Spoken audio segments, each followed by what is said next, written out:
Once you have moved it beyond the binding threshold of this excavation, I can be free. Let's say I do this. What's in it for me? The sure knowledge that you have done what is right. Wait. Okay.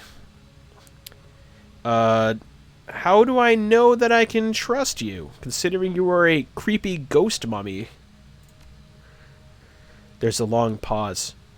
You don't. How could you? But I am a man of my word. You're gonna have to do better than that. When I am free, I will give you a thing. Oh, a thing. Ah, yes, the ever-lucrative thing. Apparently, you can kill him for a magic sword or free him to get a summoning token that works for him once. When I am free, I will give you a thing, a token. Crumble it in your hands, and I will come to your aid. But only once. One time and no more.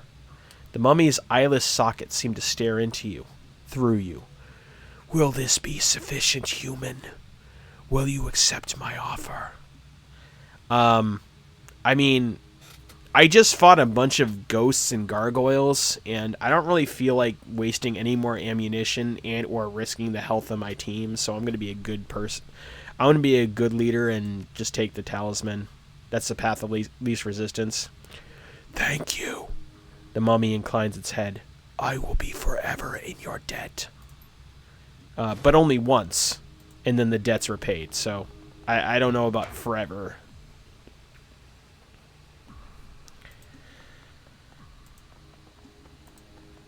I just don't want to fight another freaking mid-boss. No thank you. Alright. Terminal is powered off. This is the one. Flip the switch on the bottom right, then plug in my data chip. The script will doctor the security log so we can sneak you out. Okay. It's executing now. There's a pause. You can hear him clicking his tongue like a metronome. And done. Get out of there. With pleasure, my dude.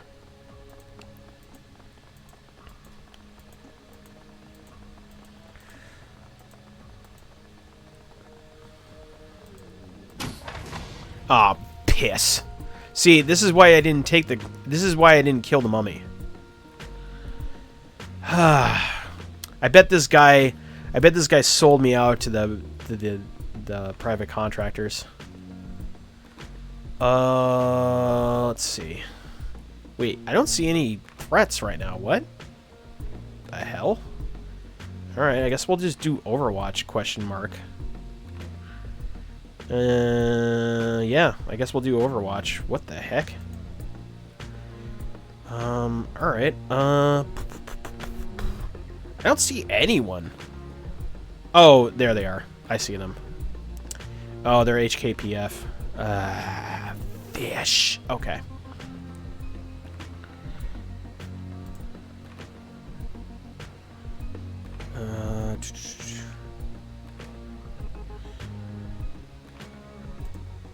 We're just gonna prepare an ambush, perhaps.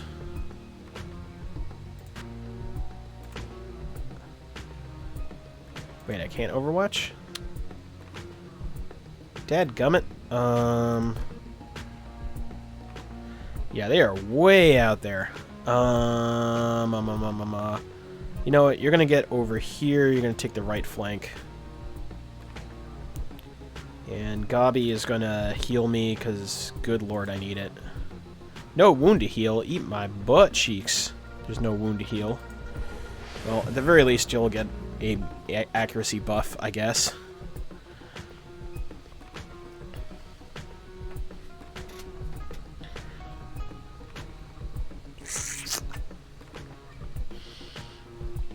Alright. Do I have line of sight on any of these guys?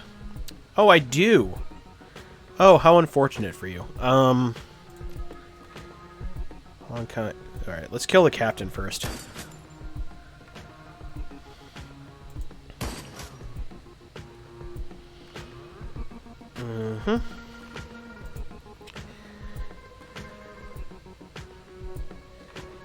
Yeah, I didn't think so. Alright, we're just gonna do one of these.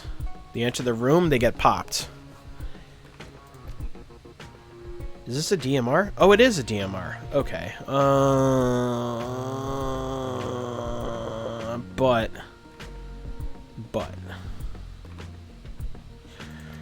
let's see what happens. Nah, this is more of an assault rifle than a DMR. Never mind.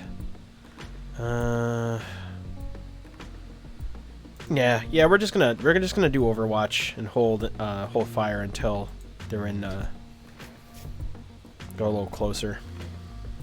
I'm gonna hit haste on Chara so I can get another pop on them. So I think I can ice the captain, or at least get close before they actually enter the room. Ah, damn it! Really? Nice shooting, Duncan.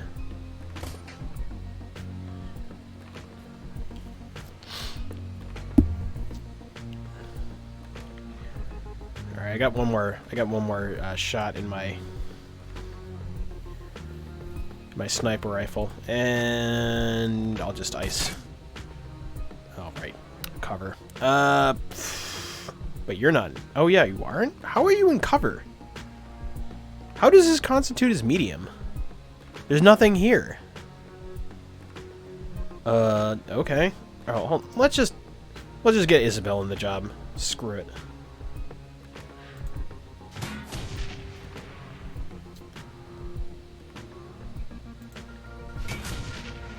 There we go.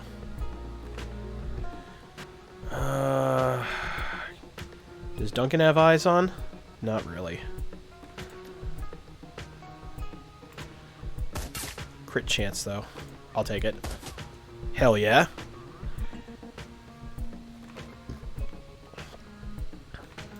I'm gonna hold off. I'm gonna Overwatch.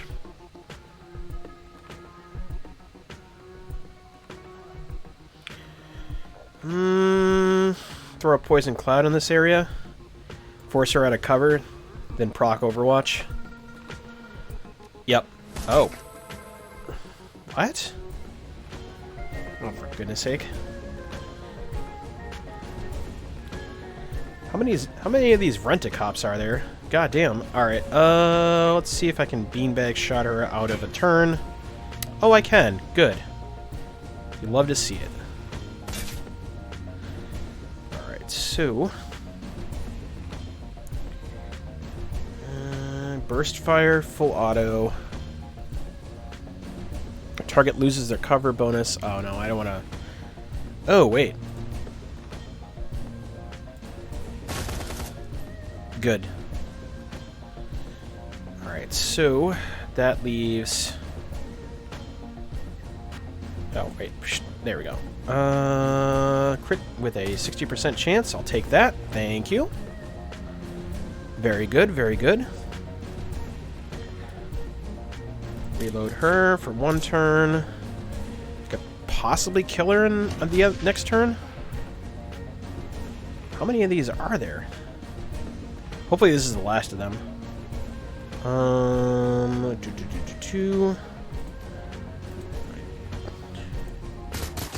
There we go. Nice. A familiar voice pipes up in your communicator. Change the plans. Search those bodies for a key fob. You'll need it to access the side door. What side door? In the lobby. My program didn't work as well as I'd expected. Of course not. It's Shadowrun. It never goes to plan. I've been monitoring the exits on my cameras, and the HKPF have the front door locked down. Since you can't go out the front now, you have to exit out the side. That key will get you through the locked side door, which will take you out to the east service exit. Okay. Great. It's a good thing this blackened stain has a key fob, apparently. Oh, boy. I didn't like how long that paused. I have a feeling I'm going to be walking into an ambush. Either way. Wait, why can't I... Oh, okay. I gotta go around the side.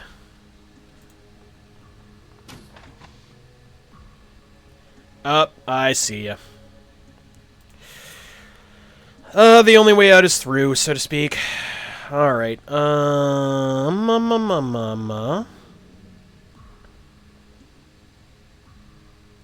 Actually, let's get Isabel in there. Can I get Isabel in there? Crap. See, I wanted that grenade into the bulwark, but if I do that, it's not going to let me.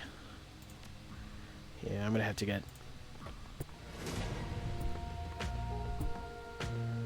I wish I had a grenade, honestly.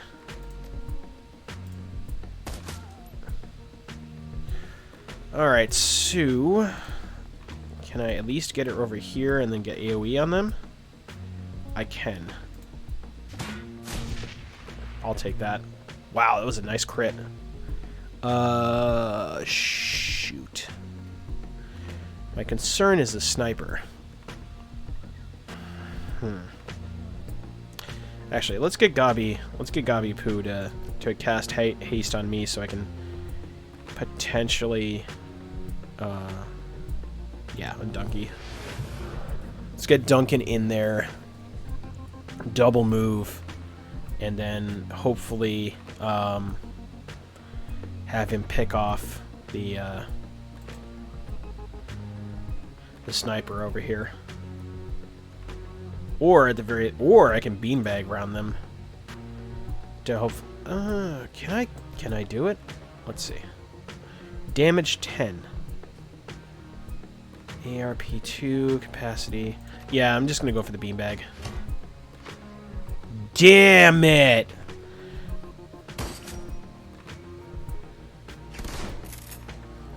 A shotgun, huh? Okay. Shotgun, assault rifle, and a sniper rifle. Alright, let's see. Let's see what we got. I think I can take him. Maybe not. Well, never mind. I stand corrected. Sometimes you gotta believe in yourself. Will that block line of sight, though? I think this will block line of sight. Also, I think I'm risking it for the biscuits by doing this, but worth it, honestly. Definitely worth it. Alright. I'm gonna do this to remove her, to shred her cover. Cool. And then hopefully go for the kill shot here. Nice.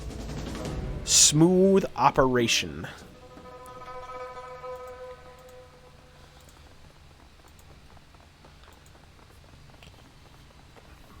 Alright, let's get out of here.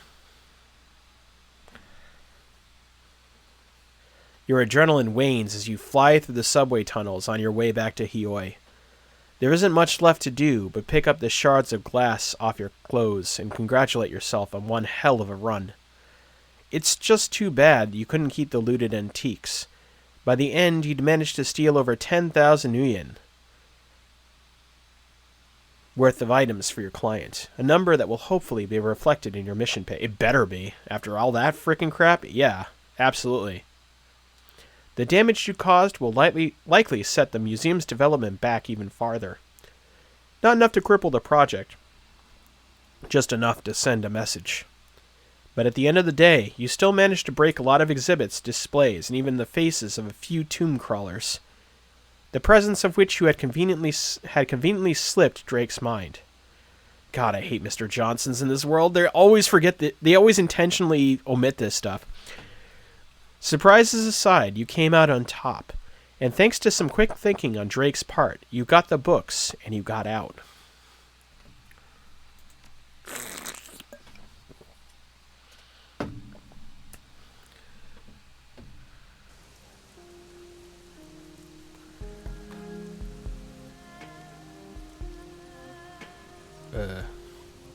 Hello? Oh, I was about to say, did the game freeze? Alright, cool.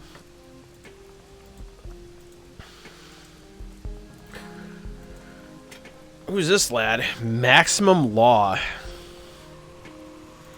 Speaking of which, we gotta go shopping. Overhead, a gigantic hollow sign shines like a searchlight, screaming its message through the dim light. It hums and flickers, sputtering like an old engine. Fierce electrical crackles sporadically burst out of the sign's emitter, stabbing your eyes and filling your ears with static. Under the baleful glare of the sign, the rusty mini-barge's deck is stacked with electronics. Dilapidated stereos share space with crisply boxed servers. Ranks of discs and memory chips fill display cases, padlocked under plexiglass. A short human in his late 20s stands in the middle, hands on his hips, talking loudly into the air.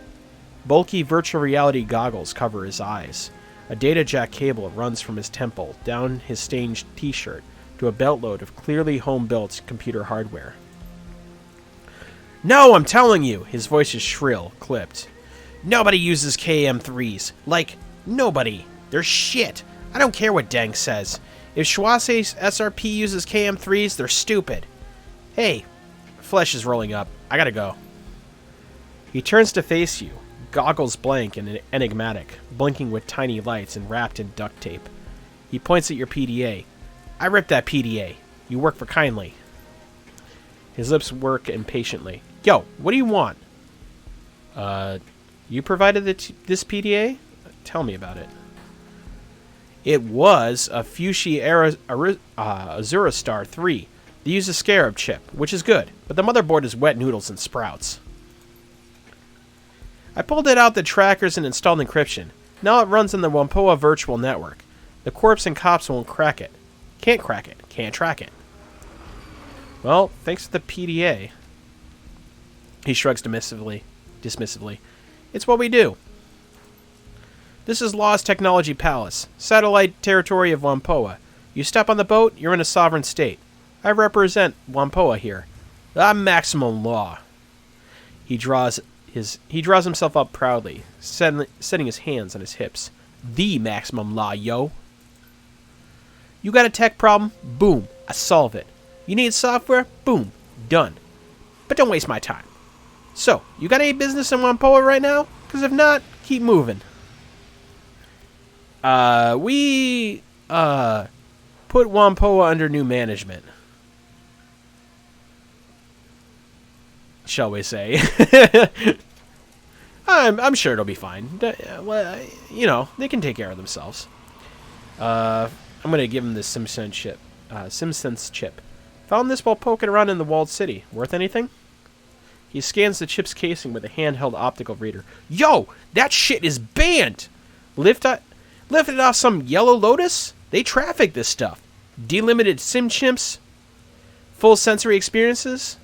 You looking for a buyer? I can make that happen. How's 120 sound?" "Sure, take it. Hope it finds a good home." "Well, yeah, I'll sample it first. But these cowhots can send you for a trip. Don't worry, I can handle my sims." I'm here for tech. Show me what you got." Nova Tech Slim Case. 10. Let's see. What do we got? Data jacking. I'm wondering if... Oh, there's armor. Cool, I need armor. Let's see. Let's get one of these. What's my current new yen? Okay, cool. So that's going to be my new outfit. Because I definitely need new armor. Confirm? Yes. Because everyone else is too picky about their stuff. Boom! Another problem solved by Law's Technology Palace. See you later, Law. You gotta go? Okay. Watch your back and shoot straight and all. Law grins at you and dexterously flashes a hand sign that Shadowrunners give each other in Holovid shows. I got things to do too.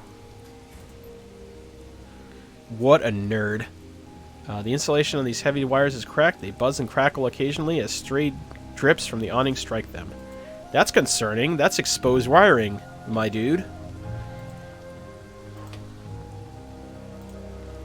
I gotta go get my money for the job I did. So let's go do that. Oh, you enter the trawler to find your crew gathered together waiting for you. Isabel has her hand buried in her PDA. The rest of them stand watching her, trying to be patient. Did someone call it? What's going on?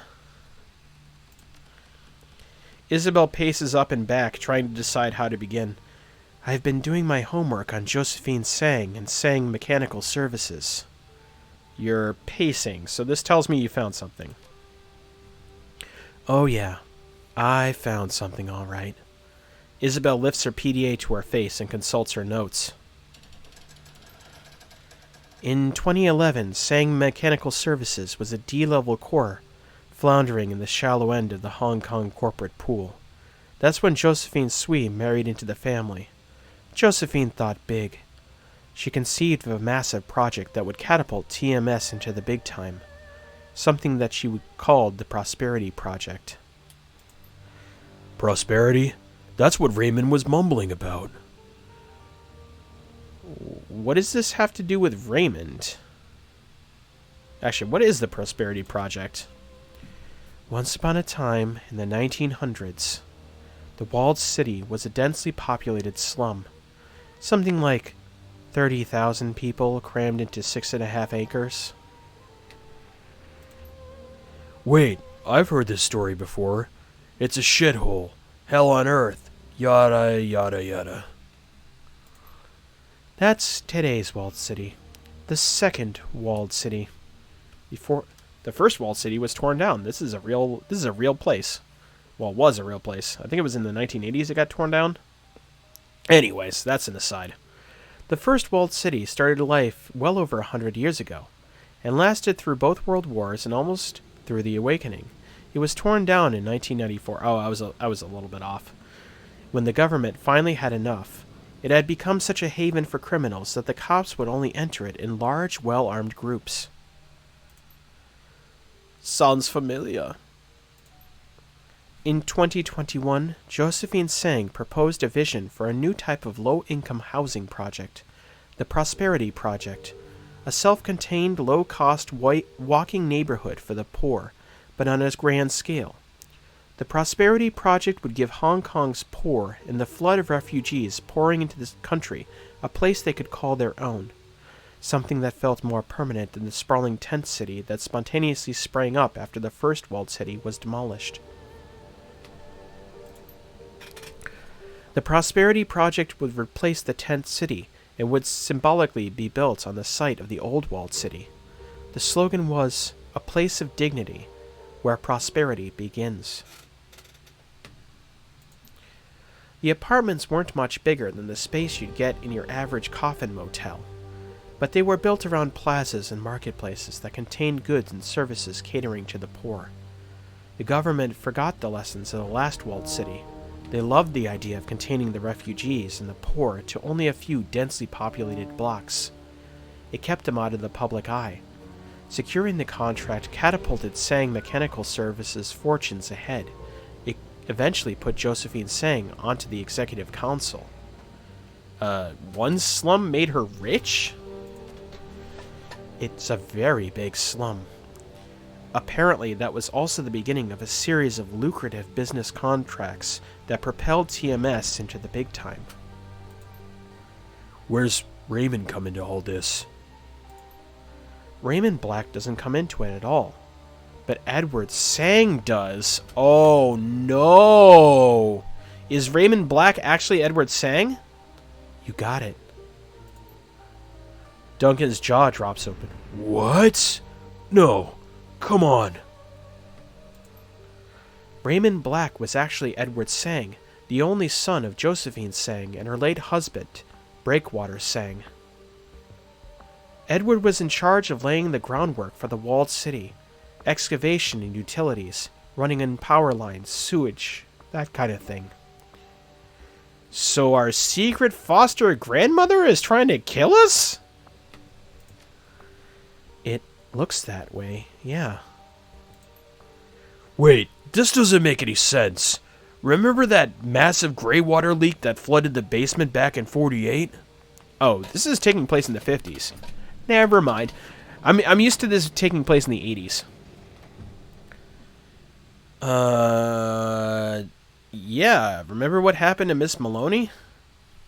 You mean her feet? Wu winces and lets out a grunt of disgust. They swelled to like 3 times their normal size. Yeah, thanks for bringing back that memory. He sobers. But think about it. Did Raymond have any idea how to fix it? No. Ray didn't know the first thing about sewer lines. He hired a small army of plumbers. Probably paid them double what the job was worth to fix the thing. And it still took almost 2 months to get the leak under control. And Josephine put him in charge of the utilities? No wonder why the walled city smells like that. I don't think Raymond had anything to do with the utilities in the walled city. So he's a figurehead. Just married into the family for the moolah. Speaking of moolah, let's get some. Jobs directory. Claim payment. Well done. You went above and beyond what I asked, and liberated some truly precious artifacts. I attached the payment you're owed, plus a little bonus. Oh wait, this is Mr. Drake. Oops. Well done. You went above and beyond what I asked, and liberated some truly precious artifacts. I attached the payment you're owed, plus a little bonus. I trust that you'll keep quiet about what exactly was liberated from Liu's little museum. I'll come collect the books from Kindly Cheng shortly. Mr. Drake. Cool. Wow, so our foster grandma is out to kill us. Because loose ends. Let's go take a well-earned nap. You awaken from a blank, featureless sleep, sweat-soaked and starving. You feel uneasy, but you can't say why. Groggily, you heave yourself out of bed. Okay.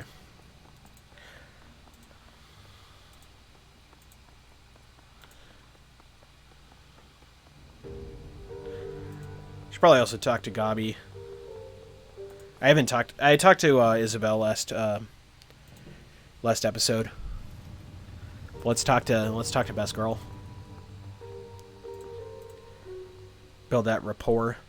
Gobbet's nest is pretty much what you'd expect. Piles of clothes on the ground mood. An overflowing garbage bin surrounded by stacks of instant noodle packets and towers of thinned oysters, Jesus. Avant-garde pictures haphazardly thumbtacked to the walls, overlapping in some places and peeling in others. I feel like this is just my college dorm room. Holy mackerel. It feels a lot like an art school dorm... I was about to say. Targeted. Gobbet reclines in a corner, cradling a bowl of soup in her hands. At her feet, a cast-iron pot simmers away on an electric hot plate. The contents are typical Hong Kong comfort food. Chicken-styled soya broth, elbow macaroni, thinned ham, and a heaping scoop of egg-flavored mycoprotein. As you wind your way through the piles of dirty laundry, Gobbet slowly lifts her head from her bowl to acknowledge you. Hey, Seattle. Oh, I'm mixing up my voices. Hey, Seattle. She chews on the words along with a mouthful of cheap pasta. A corner of her mouth curls up into a half smile. How's tricks? Things have been better. Things have been worse. That's the attitude. Very stoic. Ah, there we go. Okay. I was about to say I kind of no-clipped out of existence for a second.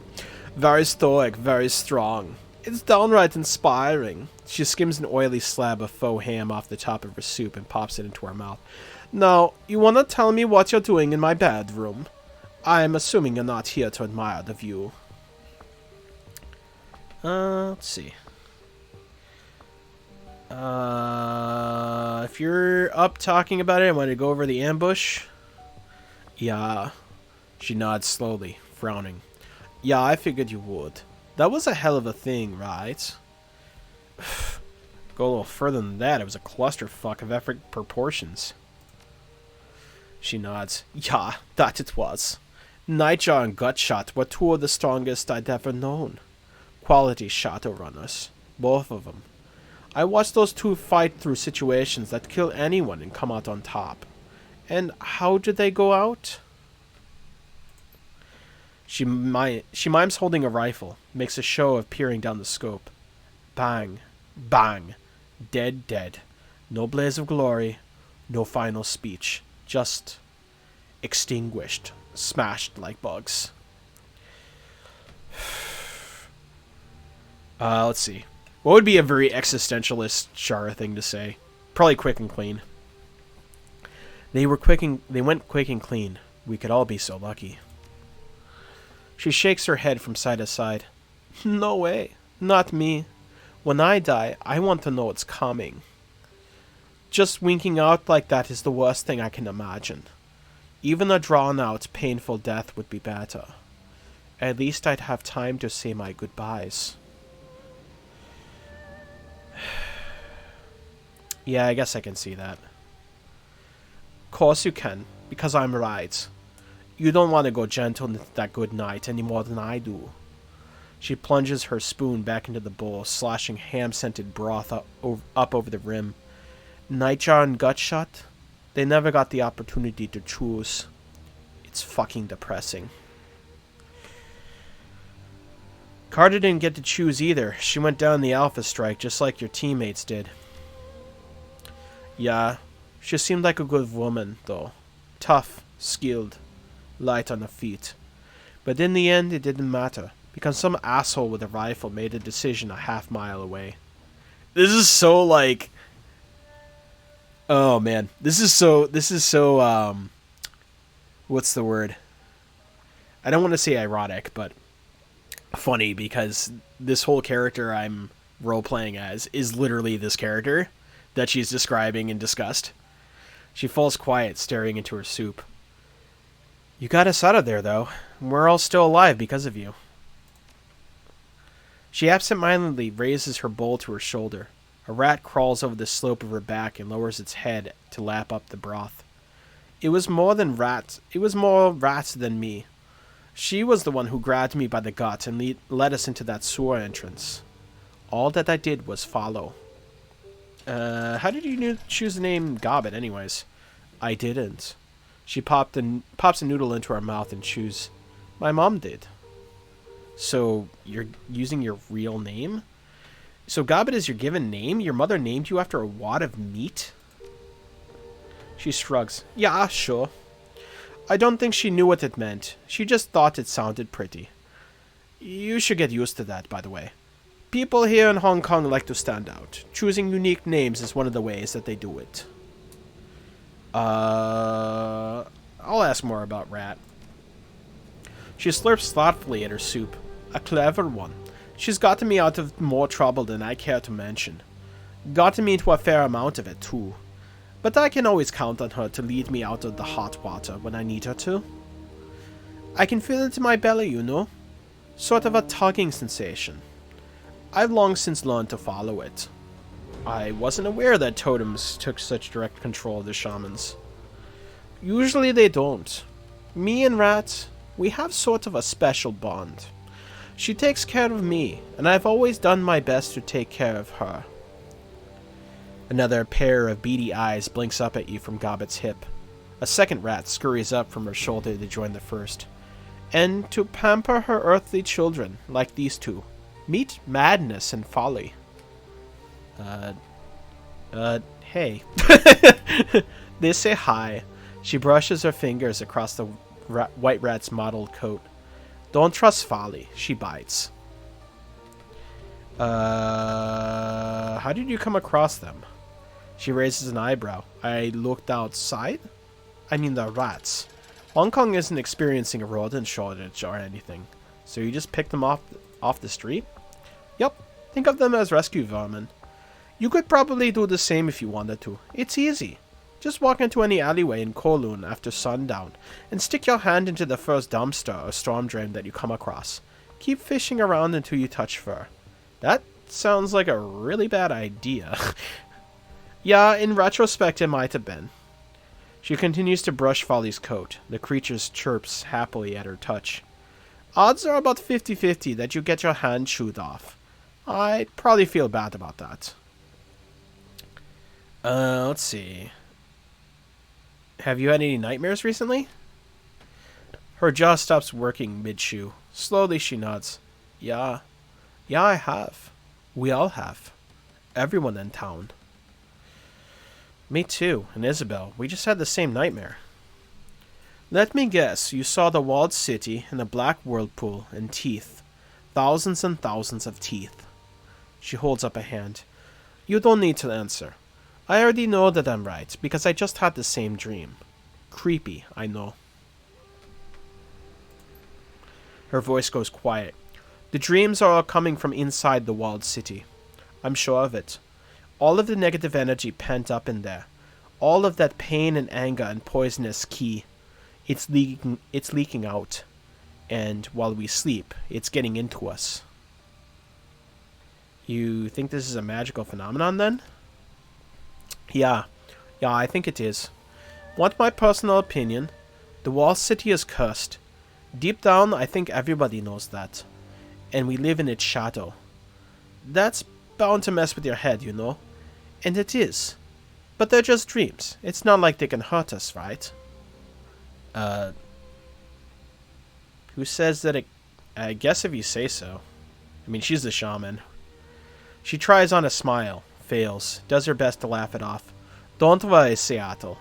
We're fine here, but let's talk about something else, huh? I don't like thinking about the walled city very much. Too many old fears and bad feelings. You always let your rats drink out of your own bowl? She shrugs. Sure, why not? We're all part of the same nest. Is that hygienic? Probably not, but I've never gotten sick, so... She raises an eyebrow, scoops a noodle out of the bowl, and pops it into her mouth with a satisfied smile.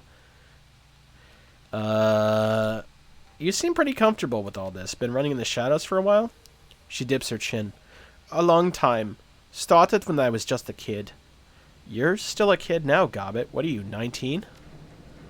She rolls her shoulders, shrugs. Something like that. Your guess is as good as mine. Doesn't change the fact that I've been doing this for years, and you started yesterday. Matter of fact, Seattle, I think that I'm going to make a project out of you. Take you under my wing, so to speak. You need a wizened mentor. Might as well be me. Sure, why not? I could use the advice. You're in? Good. Starting next time you visit, I'm going to teach you all about being a Shadowrunner. She stifles a yawn. You're going to benefit from my bountiful experience. Wait and see. I'll be looking forward to it. Gobbet stretches. Stifles a yawn. Her rats scurry from her shoulders down to her hips. She taps the simmering pot on the floor with her boot. The soup inside has reduced into a thick, viscous gravy. You know, Seattle, this has been a nice chat and all, but it's getting late, and I still have a rest of a hot pot to power through. So, without wanting this to get awkward, she glances towards the door. I could help you with that if you wanted. Thanks, but no thanks. Smirking, she brushes Folly's coat with the knuckles of her left hand. You can get your own food. Now would be a good time. Alright, I get it. Talk to you later, Gobbet. Yeah, we'll do that. It'll be fun.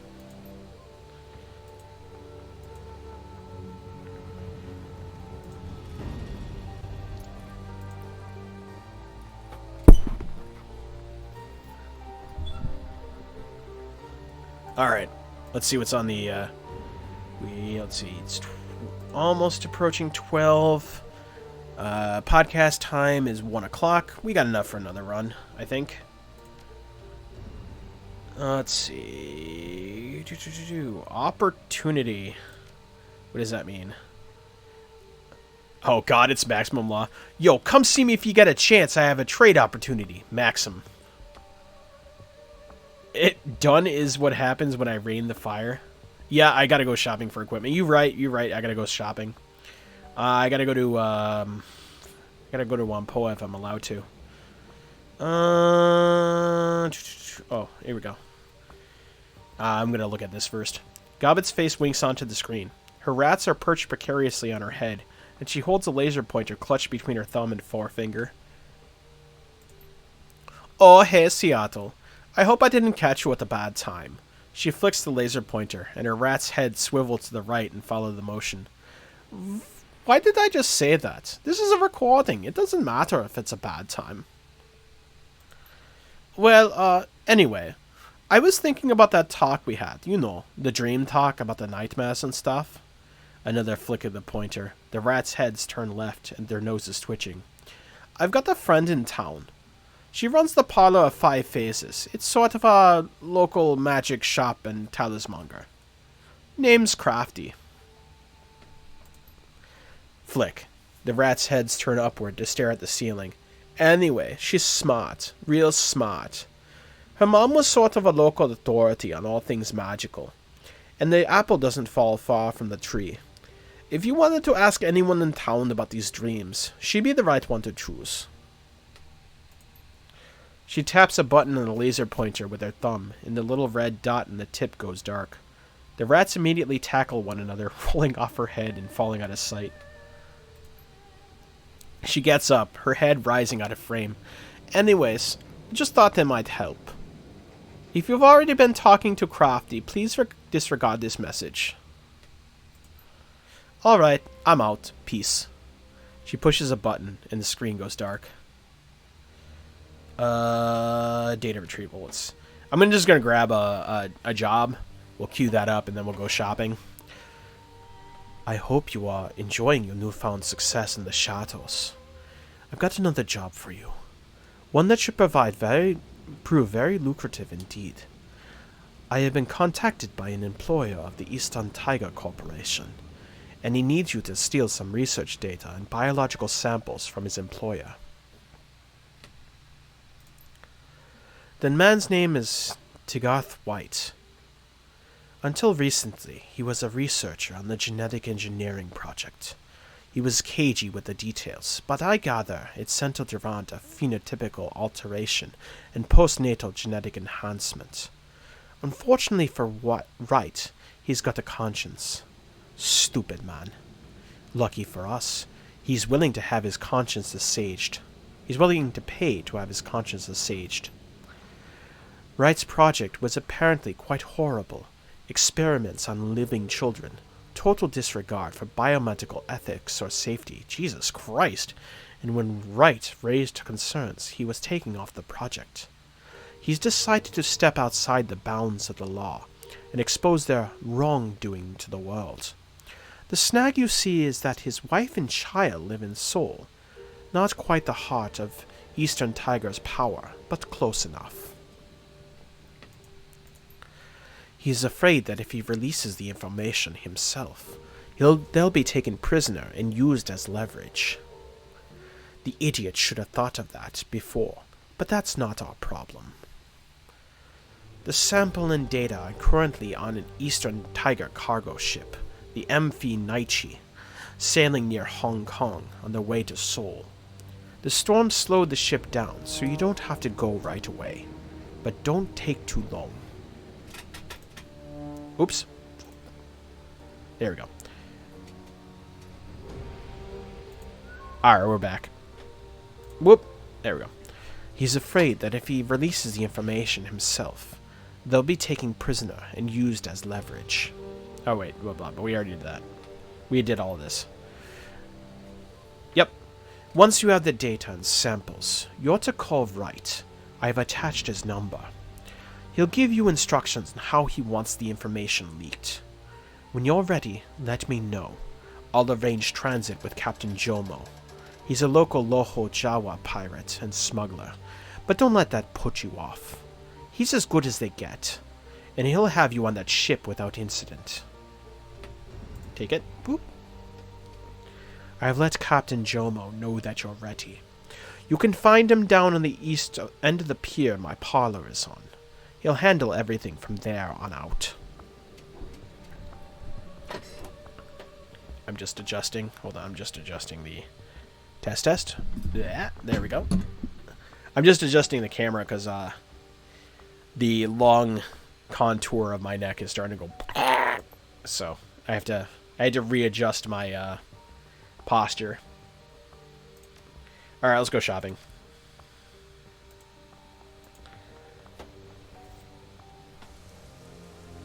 It's hard being very tall and working within a very cramped space.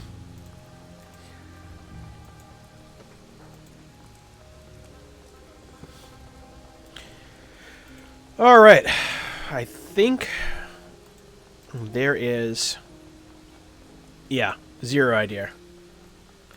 It's It's totally unrelatable. He's just a bouncer. I think Club 8080 has some stuff.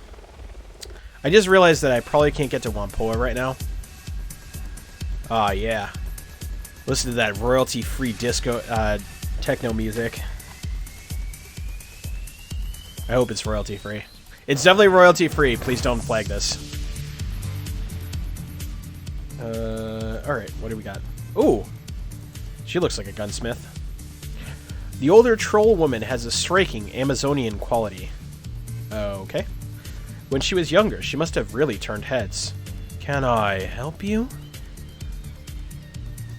I'm usually beyond helping, but what can you offer? Guns or a swift kick out the door if you mess with me or mine. This is my family's place. Me, my husband, and our 2 boys. Now, do you have business with me? I have no time for window shoppers. What do you got for sale? Firearms from all over the world, from Ares to Walther, and everything in between. You're in the market? Yeah, let's take a look. I love how they have, like, real-life companies. Like, Remington is a real company. Like, Browning is a real company. Oh, it's a Browning Max Power. That's actually a real thing. You can buy that gun. Probably not this flavor of it, obviously, but... interspersed with, like, fake, not real companies, like Ares. Alright, what do we got for... Holy shit, there's a lot of handguns. Ares Predator, an Ares class considered the premier heavy pistol in the street. Has a smart link system for increased accuracy. Ooh.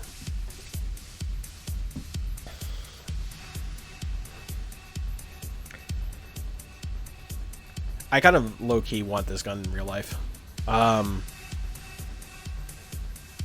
It is heavy, though, so I've been told. And this is a real gun, too, Cass. Believe. No, it's not. Never mind. Alright, here we go. SMG. A mil-spec submachine gun that's easily found on the streets. And Colt is another company that's real. And Ingram is also real.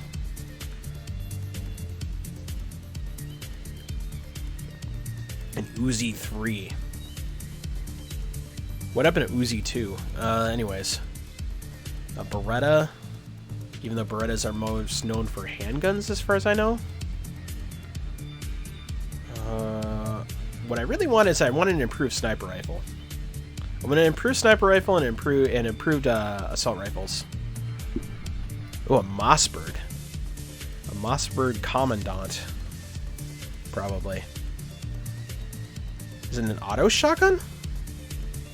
It's a favorite shotgun at Corpsec worldwide with an integrated smart link system, and it's 14 damage.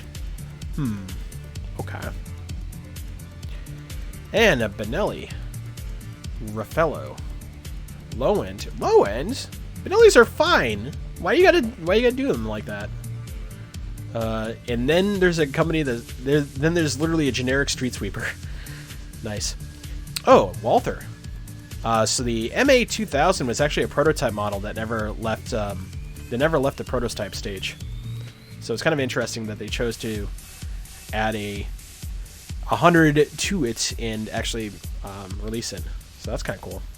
The official sniper rifle of the CSA, effective at long range, and includes...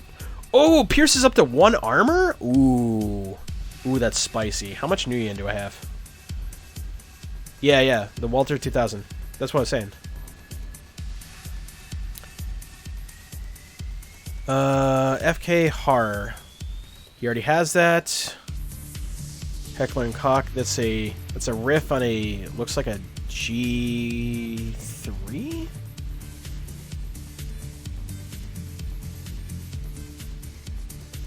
This one has a smart link though. But I think I need to get myself a cyberware in order to be able to use that. I'm still gonna get it. Let's see. Can I? Oh, I can sell items to them. Great. Let's get rid of the Street Sam clothing. I do not want to sell that Wild Aim too. Actually, I have to equip that to Gobbet. Mummy Spirit Talent. Oh, that's the plot item I got. Secure Tech Armored Trench Coat. Kevlar is woven into synth leather, and no one else on the team is going to be able to use it, so I'm going to do that. Bop. Sell that. Good. Alright, so what do we got? Ranged what is that even? Oh, it's a grenade launcher, okay. I was like, what the heck do you mean by ranged combat? All of this is ranged combat, what are you talking about? And that's what I already have. A Semopal. Rifle, basic checkmate assault rifle known for being cheap, reliable, and ubiquitous. AK-97, I already have that. Oh, this one has a smart link though. Semopal does 1 more damage than my current AK-97 though. So maybe? And it's an M79, aka I believe a China Lake? It's a riff on a China Lake, it looks like. Anyways. Alright, classic tube fire grenade launcher. It only has 1 capacity. Let's see. And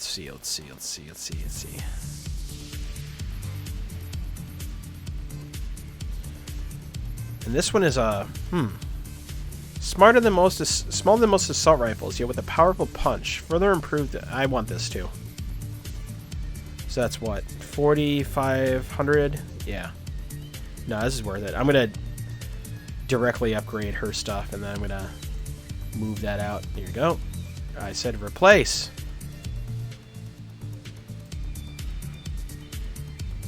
Oh, I need a data jack. Fish! Okay. Let me think.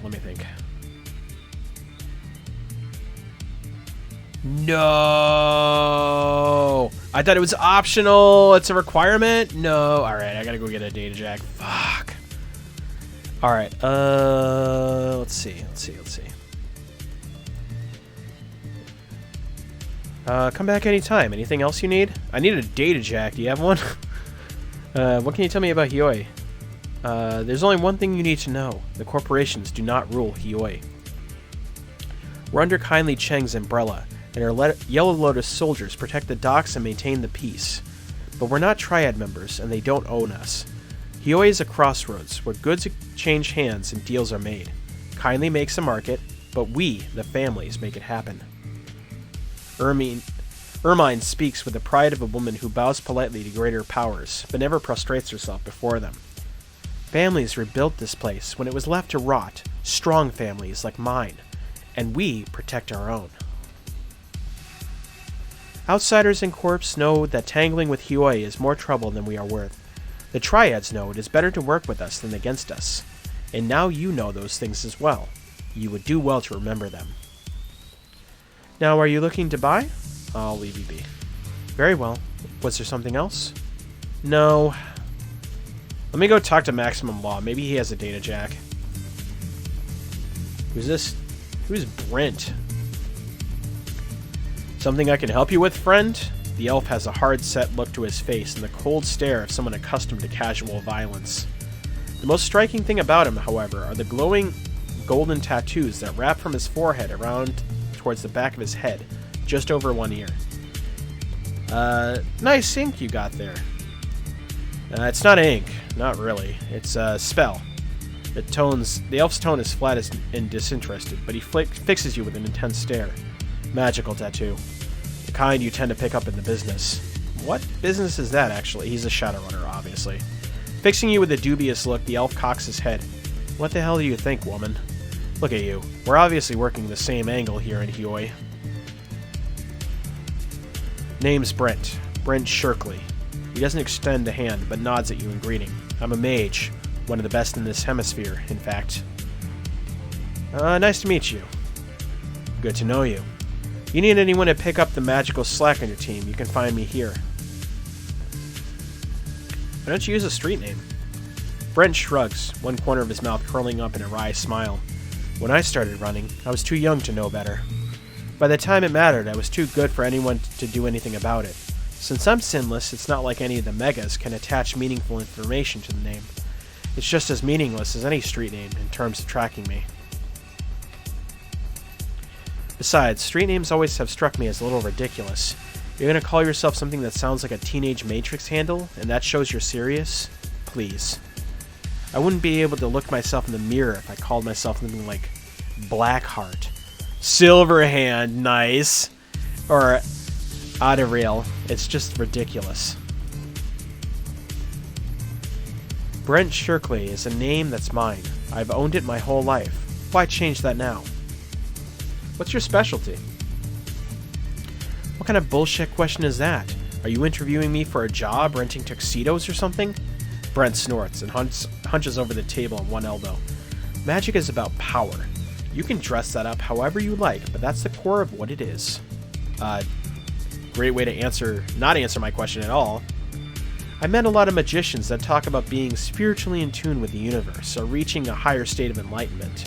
It's all crap. You focus your will to enact a change in the universe. The stronger your will, the bigger the change. Calling it anything else is just window dressing.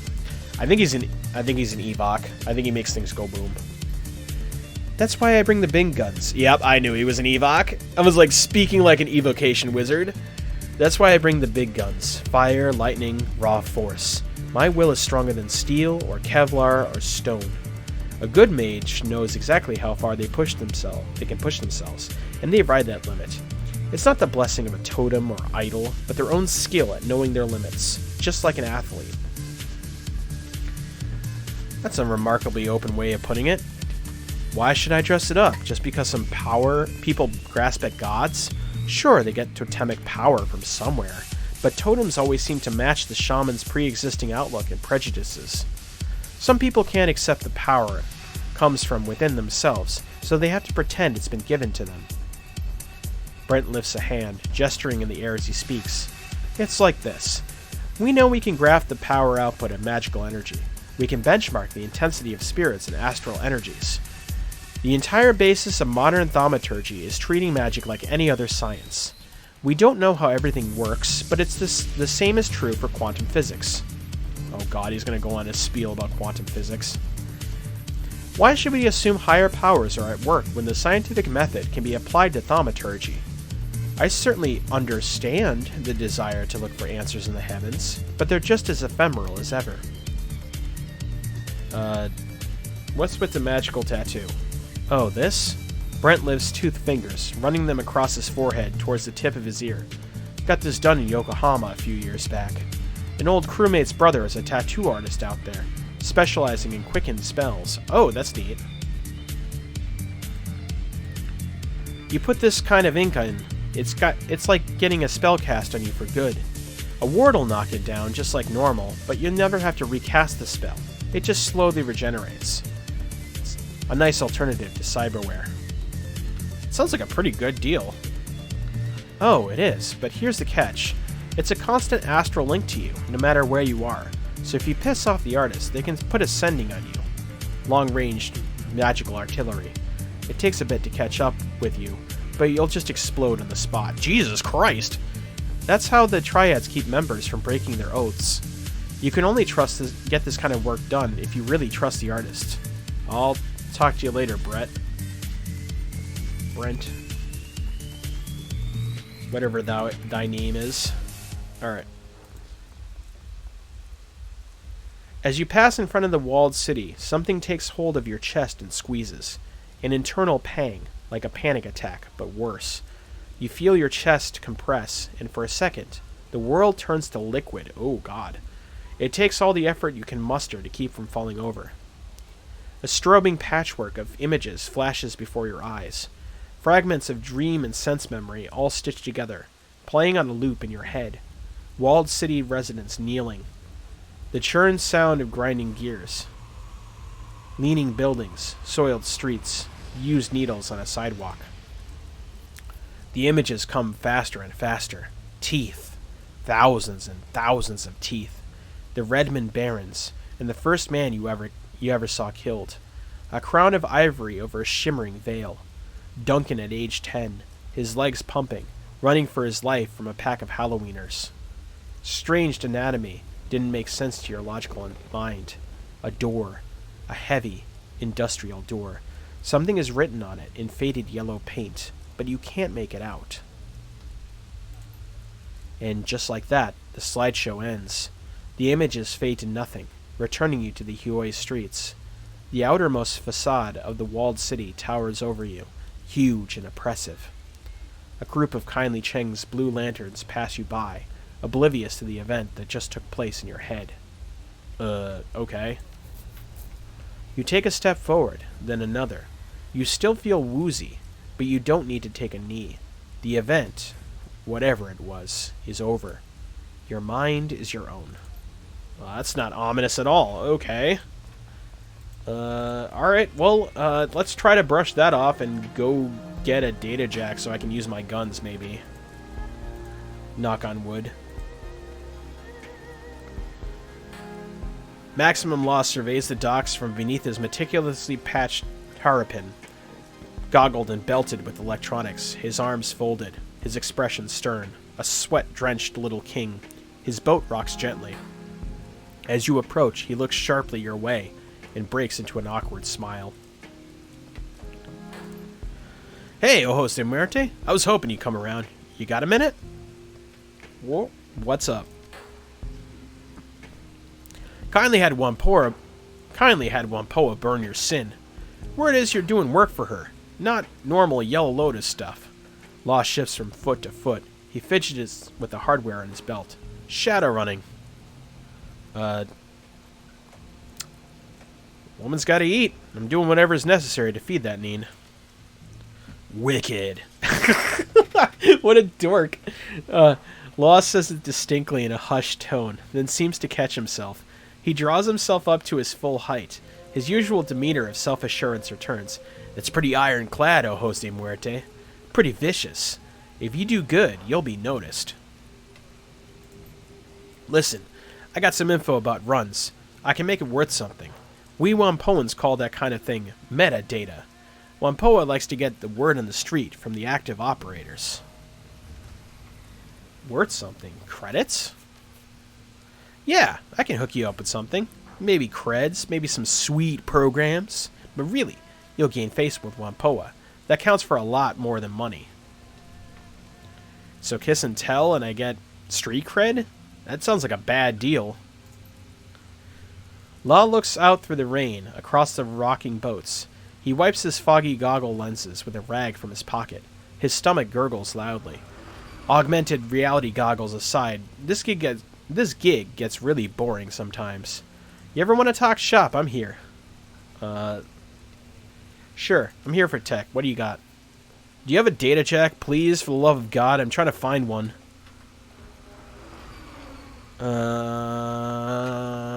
No, you just have programs.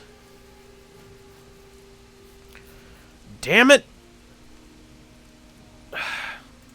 Who the hell has... Alright, see you later, Law. You gotta go? Okay. Watch your back and shoot straight and all.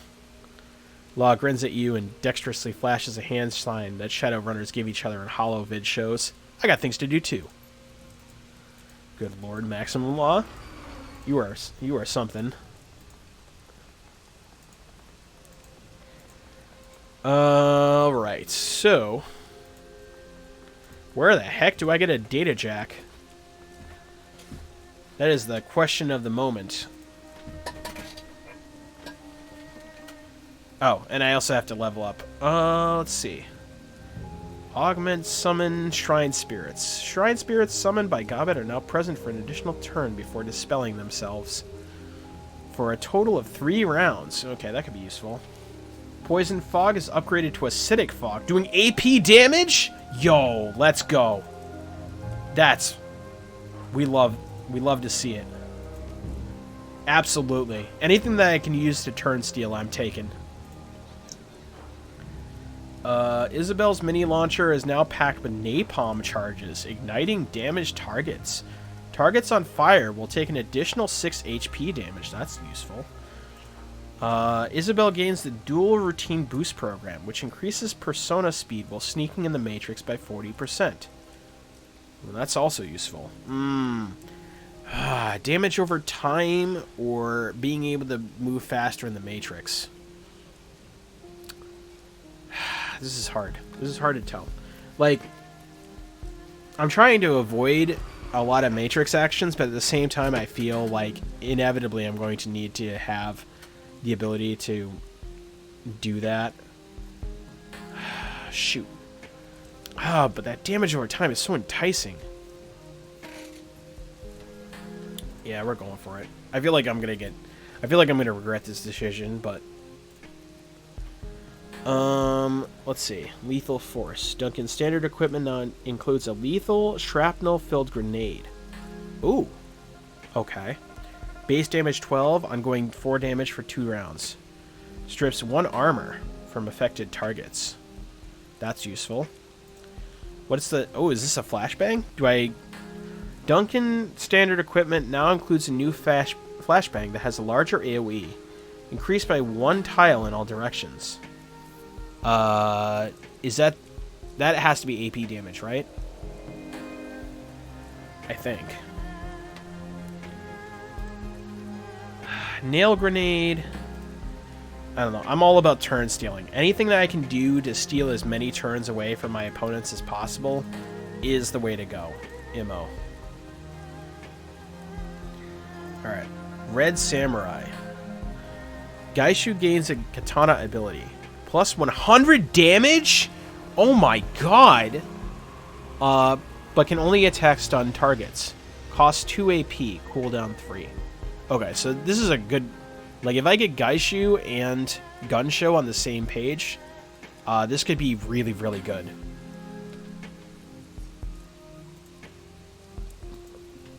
Gaishu takes a bite out of his foe, restoring 8 HP over 2 rounds and gaining 1 strength through the consumption of their flesh. Oh my god. Oh, you have to buy it at Cyberware. Okay. I mean, I figured. I just don't know where on earth to get it. Oh, the doctor? Oh, I have to talk to a Ripper Doc? Is that what it is? Okay. Plus 2 HP damage, plus 1 AP damage. But then again, this is just straight up... This is, oh, well... Oh, it's a coup de grace. Duh. 10-armed Ambrose. Who the hell is that? Have we met him yet? I don't think we met him. Alright. Yeah, no, I'm choosing coup de grace for obvious reasons. If I can combo into Stunlock, I can just coup de grace people. Who the hell is 10-armed Ambrose? Chrome Alley. Yeah, we definitely haven't hit that part yet. These are the docks that go to the next mission. We're hitting 12:30. So let me go see if I can find them, because I really want that data jack so I can start using my updated equipment. Chrome Alley. The hell is that? Is that in Wampoa? Or is it over here? Oh, yeah, okay. Well, we're in the main hub right now, so... Come to think of it, I haven't gone down this way yet. Spider Shen. Despite the wind and the rain pelting Hioi, the proprietor of this stall, a monk, judging by their outfit, is unconcerned. The monk's expression is indifferent, though hardly placid or serene. Muscles show as tightly wound metal bands beneath the skin, ready to snap in any direction without warning. What's more, the monk's robes are anything but ordinary. Certainly, silk makes up the base outfit, but it's paired with high-impact ballistic armor, heavy-duty boots, and a bandolier of throwing knives. The table in front of you is arrayed with a wide variety of melee weapons, charms, jade pendants, and other mystical accoutrements. Beneath an awning in the rear are rows upon rows of cages, each housing some variety of exotic reptile or insect. These in turn are flanked by jars and boxes of Chinese herbs, incense, powder, and inks. The monk spares you only the shortest of glances as you approach. The hell? I am Monk Shen. Most people in Hioi call me Spider Shen, on account of the spiders back there. Okay. You're not local. Not by a long shot. It's definitely a statement, not a question. What tipped you off? Shen smiles crookedly, two teeth peeking out from between thin lips. Body language. You're not afraid to look me in the eye, for one. For another, your clothes. Not in fashion here in Hong Kong. Swords, knives, clubs, I sell it all. I make most of these, but if I can't, I have friends who can. If you need license or salves for medication, not medication, I can make and sell those too. And if your joints ache, I can give you acupuncture. Shen places both palms on the table, leaning over it towards you with a wicked grin. So, what can I show you? You're a monk and a weapons dealer? Because that sounds like cognitive dissonance. Shen slowly raises an eyebrow, arms folded. Yeah. Where else would the ancient masters have gotten their legendary swords and spears? Swordsmiths? Those are things. Down at the mall? I was at Wudang Mountain for 15 years before coming back to Hong Kong. I've been practicing Jingji Kwang my entire life. That's how I learn the herbs as well as the forms. It just so happens I'm good in a forge too. That's why what you buy here is better than most other people's. So, what's Jingji Kwang? That's a martial art, I think. Yeah, I figured. Okay. Shen strikes a sudden pose, body low, one fist against a hip while the other is extended in an open palm. The 5-element fist style. Water grows wood, which burns to become fire. Fire creates ashen earth, which condenses into metal, etc. The forms cycle the 5 elements, and opposing elements block each other. A water fist will break a wooden defense, but a water block will extinguish fire. Should one use a water interception on a metal fist, however, water will be smashed apart. Direct, simple, powerful. Not so elegant as Baji Quan or Tai Chi, but much more powerful. He's calling Baji Quan elegant? Oh, okay. Hot take, I guess. Shen puts a tarp away from a nearby lump. The object beneath the tarp is revealed as the door to an Ares City Master armored personal carrier. Jesus Christ, he ripped up a striker? It's been caved inward by a massive amount of force, and in the dead center of the door is an indentation into which Shen's fist would fit perfectly. Jesus Christ. Power comes from focus, and focus comes from practice and meditation. Jinyi Quan produces more power than most other forms of Kung Fu, and applies it in a highly focused way. I get the picture. God damn. Okay, what do you want to know? Let me take a look at your wares. Do you have a data check? I highly doubt it, because you're all about essence, huh? Alright. Oh, he's a physical adept. Oh, that makes way more sense now. Okay.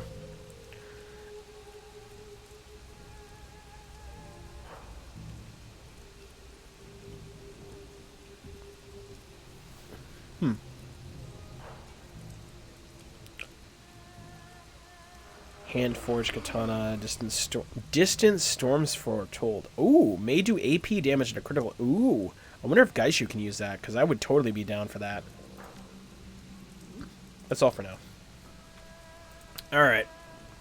This is most assuredly not Chrome Alley, so I want to at least know where I can buy a data jack, at the very least.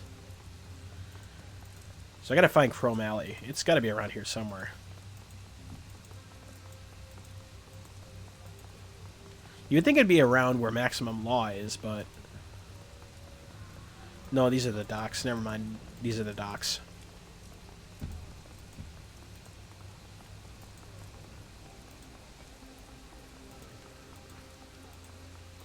And this is the Mahjong parlor. Is this Chrome Alley? This doesn't look like an alley at all. What is this? Ooh, there's something to pick up.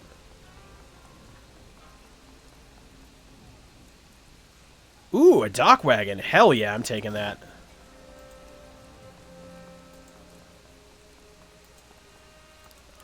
Who just leaves a gold plan around? Reliable Matthew. Smooth jazz drifts from cheap speakers on this barge. A wide array of worn-down drones litter the battered deck. Most are utility and domestic types, but a few, cordoned off from the others, are low-end security models. The salesman smiles indulgently at you, a tall, lanky human of clear Cantonese ancestry. He's wearing a cheap suit and limply clutching a smelly cigarillo. He adjusts his tie with an exaggerated nonchalance. Languid, ostentatious, like an American casino promoter. Hey there, beautiful. Welcome to our little floating heaven.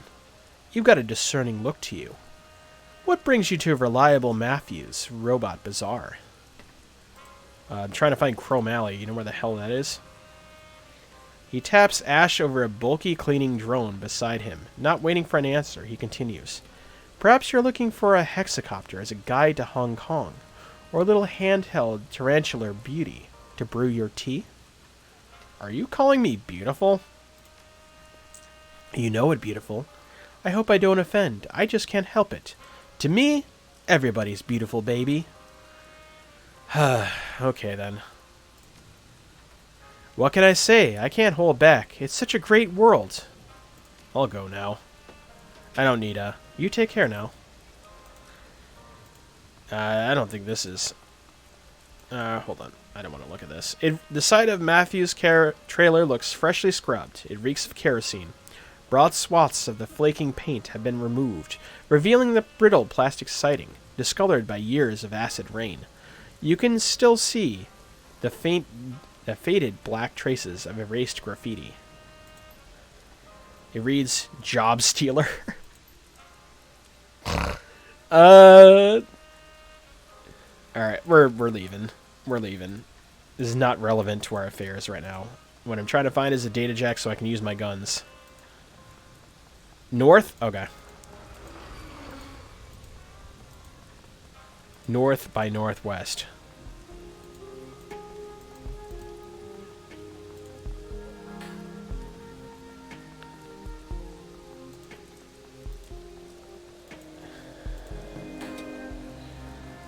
Use intercom. Oh, this must be it. A massive steel security door is set into a bunker-like concrete wall. There is no sign or identification of what this place is. A battered intercom is encased in a cage of welded steel and armored glass. Grainy letters are barely readable on the screen. There it is. We found it. Chrome Alley, medical services and mechanical repair. Premises protected by deadly weapons and infectious diseases. Jesus Christ. Can I just get shot and not infected? That'd be nice. There's a crackle of static, and then a brusque voice answers. What do you want? The voice's Cantonese is precise, but the accent sounds American. Knock knock, I need some medicine. Haha, very funny. Listen, lady, I don't know you. I don't like people I don't know. What are you doing here? Who sent you? I'm friends with Isabel. Yeah? Those two dragged some real prizes out of the river. You get Nightjar to vouch for you. I'll consider giving you the time of day. Got it? Yeah, but Nightjar's dead, though. There's a long silence on the intercom. Crying shame if that's true. And I saw that one coming. So, you just washed up with Isabel and Gobbin, huh? You know what that tells me? You're here today, and you're gone tomorrow. I'll keep my distance. Kindly will vouch for me. Yeah? You just idle your engine there for a minute, and I'll check on that. There's a long silence in the intercom. The door gives several heavy metallic clicks. There's a dull rumble, like heavy bolts sliding back. A green light flashes on the terminal. The door appears to be unlocked. You can enter the clinic. Hooray! Oh, there he is.